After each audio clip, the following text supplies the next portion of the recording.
संगत जी, ये साखी सुनकर आपके रोंगटे खड़े हो जाएंगे। यह एक ऐसी घटना है जिससे बाहर निकलना लगभग नामुमकिन था, परंतु हजूर पिताजी ने समय पर आकर हमारी मदद की और मुश्किल से बाहर निकाला।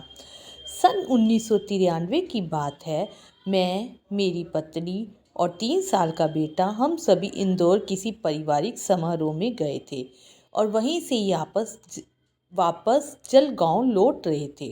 हम सभी एक बस में थे। मेरा बच्चा मेरी गोदी में था। रात को लगभग 1 बजे का समय था। सिंधवा आने वाला था। उस समय रोड 4 लेन वाले नहीं होते थे। इंदौर से सिंधवा तक 2 घाट थे। एक निकल चुका था और दूसरे घाट से हम नीचे उतर रहे थे। अचानक हम लोग क्या देखते हैं, कुछ गुंडे लोगों ने बीच रास्ते में लकड़ियों से रास्ता बंद कर रखा था। उनका इरादा बस के सभी यात्रियों को लूटने का था। बस ड्राइवर ने सामने का दृश्य देखकर बस को ब्रेक मार दी। ये अच्छा था कि बस घाट के किनारे नहीं थी, सड़क पर ही थी। जैसे ही ड्राइवर ने ब्रेक मारी, बस 3 पलटी मार के पलट गई। बस के टायर ऊपर थे और हम सभी बस के अंदर। बस के शीशे टूट चुके थे। गाड़ी मेन सड़क से लगभग 200 फीट दूर हो गई। बस में कुछ 25 के करीब यात्री थे। बस में बच्चे, औरतें, बुजुर्ग सभी थे। बस उल्टी तो मेरा बेटा मेरी गोद में था। मैं जय सिया राम का जाप कर रहा था। मेरी पत्नी ज्योति, वो भी पलटियां खाती हुई बस में कहीं थी। ड्राइवर गुंडों को देखकर बस से निकलकर भाग गया। बस की हेडलाइट जल रही थी और सामने रोड पर रोशनी पड़ रही थी। सामने से आता जाता ट्रैफिक दिख रहा था। रात का समय था, कोई भी रुकने को तैयार नहीं था। सभी देख रहे थे पर रुकने का कोई नाम नहीं ले रहा था। मैं बस में सबसे आगे था। हम 4-5 लोगों ने सोचा कि बाहर चला जाए और सभी डर रहे थे क्योंकि गुंडे बस की तरफ ही आ रहे थे। मैं जोर से बोला, जय सिया राम, जय जगत जननी माता जी। मैंने सभी को कहा, मैं सबसे पहले बाहर निकलता हूँ। इतने में गुंडे बस के पास आ गए। वो लोग 7-8 थे। उनके हाथ में डंडे थे। वो डंडों से बस के शीशे तोड़ने लग गए। कांच उनसे टूट नहीं रहा था। उनमें से एक बोला, अरे बस के शीशे टूट नहीं रहे, ऐसा करो बस को आग लगा दो। उनके पास माचिस नहीं थी और वो आपस में माचिस ढूंढने लगे। इसी बीच हम 3 लोग किसी तरह बस से बाहर निकल गए। सबसे आगे मैं था और पीछे एक दूसरा व्यक्ति, परंतु तीसरे को उन्होंने पकड़ लिया और बहुत मारा।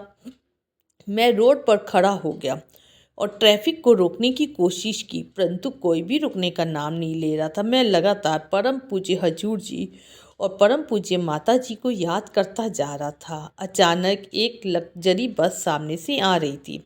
मैं सड़क के एकदम बीचों बीच खड़ा हो गया और ड्राइवर को रुकने की प्रार्थना की, परंतु वह मान नहीं रहा था। इसी आनन फानन में मैं बस में चढ़ गया और सभी सवारियों को हाथ जोड़कर सारी स्थिति से अवगत कराया। मैं लगभग रो रहा था। बस में सबसे आखिरी सीट पर एक सज्जन बैठे थे। उन्होंने ड्राइवर को रुकने का इशारा किया। इसी बीच दूसरे बस के यात्री भी ड्राइवर को रुकने के लिए कहने लगे। मैंने उनसे प्रार्थना की कि आप सिर्फ बस को कुछ देर के लिए यहाँ रोक लीजिए, सारे गुंडे अपने आप भाग जाएंगे। और ऐसा ही हुआ। बस को रुकी देख सारे गुंडे नदारद हो गए। हम सभी यात्रियों ने मिलकर बस के कांच तोड़े और वहाँ से सभी को बाहर निकाला। वहाँ बहुत भीड़ लग गई थी। मैंने अपनी पत्नी ज्योति को भी बाहर निकालकर बाहर मेन रोड तक ले गया। मैंने उसको बोला, तुम बैठो, मैं आ रहा हूँ। मैं बस के यात्रियों की मदद करने लग पड़ा। अब मैं ज्योति को ला रहा था तो उसे बहुत दर्द हो रहा था। शायद बस के पलटी खाने से उसके हाथ पैर दोनों में ज़्यादा चोट आई थी। वह ठीक से चल भी नहीं पा रही थी। वह मुझे कहे जा रही थी कि मुझे बहुत दर्द हो रहा है। मैंने उसे कहा, तुम यहीं बैठो, मैं आ रहा हूँ। मेरा बेटा मेरी गोद में था, उसे कोई चोट नहीं आई थी। मुझे भी कोई चोट नहीं आई थी। मैं एकदम ठीक ठाक था। मैं सभी यात्रियों की मदद कर रहा था। अचानक देखा मेरी पत्नी ज्योति ठीक तरह खड़ी हो गई है। मैंने पूछा तो कहने लगी, एक सज्जन सफ़ेद कुर्ता पायजामा पहने आए थे। उन्होंने मुझसे पूछा तो मैंने बता दिया कि मेरे हाथ पैर में बहुत दर्द हो रही है। उन्होंने मेरे हाथ को पकड़कर एक झटका दिया, वह ठीक हो गया। ज्योति ने उन्हें कहा, मेरे पैर में भी दर्द हो रही है। वो नीचे बैठ गए और मेरे पैर को झटका दिया और वो भी ठीक हो गया। मैंने इतना सुना और कहा, ज्योति वो सफ़ेद ड्रेस पहने थे? ज्योति ने कहा, हाँ।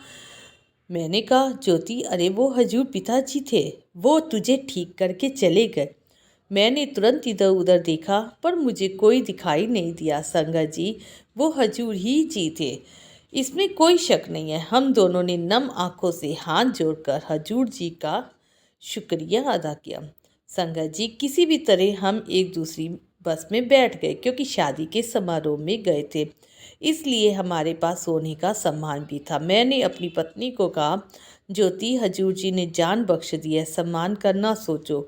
पर हजूर जी की कृपा से हमें सारा सामान सही सलामत मिल गया। हजूर जी की कृपा से एक व्यक्ति ने जब बस की डिक्की तोड़ी तो सबसे पहले हमारे चारों बैग बाहर आ गए।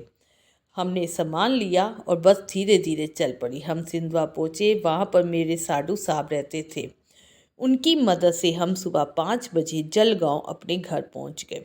हमने सारी घटना की वार्तालाप सुनाई और वह भी सुनकर हैरान हुए और हमें सही सलामत देख खुशी से मेरे पिता सुरजीत सिंह जी ने सुबह 8 के लगभग परम पूज्य माता जी को फ़ोन लगाया और पूरी घटना का विवरण कह सुनाया। माता जी के मुखारबिंद से निकला, हजूर जी की कृपा से इन तीनों को नया जीवन मिला है। हजूर जी ने हाथ देकर इनको बचाया है। हम सभी रोने लग गए। हमारा परिवार हजूर जी के श्री चरणों में बहुत वर्षों से जुड़ा हुआ है। हजूर जी ने इस मुश्किल घड़ी में साथ दिया और हमें मौत के मुंह से बाहर निकाल लिया। बचाने वाले भी हजूर जी हैं, हमारी गलतियों को माफ़ करने वाले भी हजूर जी हैं। ऐसा गुरु, ऐसा पिता मिलना इस कलयुग में नामुमकिन है।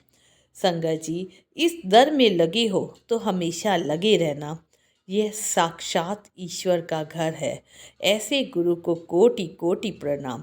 संगत जी, मैं इस घटना को याद कर कर के हमेशा रोता रहता हूँ और सोचता हूँ इतने पास हैं हजूर जी हमारे। संगत जी, अगले दिन हम बस को देखने गए। बस की हालत ऐसी थी कि किसी का भी बचना नामुमकिन था। हजूर जी की कृपा से हम सभी बच सके। संगत जी, हजूर जी की कृपा सभी पर दिन रात बरस रही है। बस सदा अपना विश्वास पक्का रखना। बोल साचे दरबार की जय, बोल जगत जननी माता जी त्वाडी सदाई जय। संगत जी, साखी सुनाने में कोई गलती हो गई हो तो माफ़ कीजिएगा। सिया राम।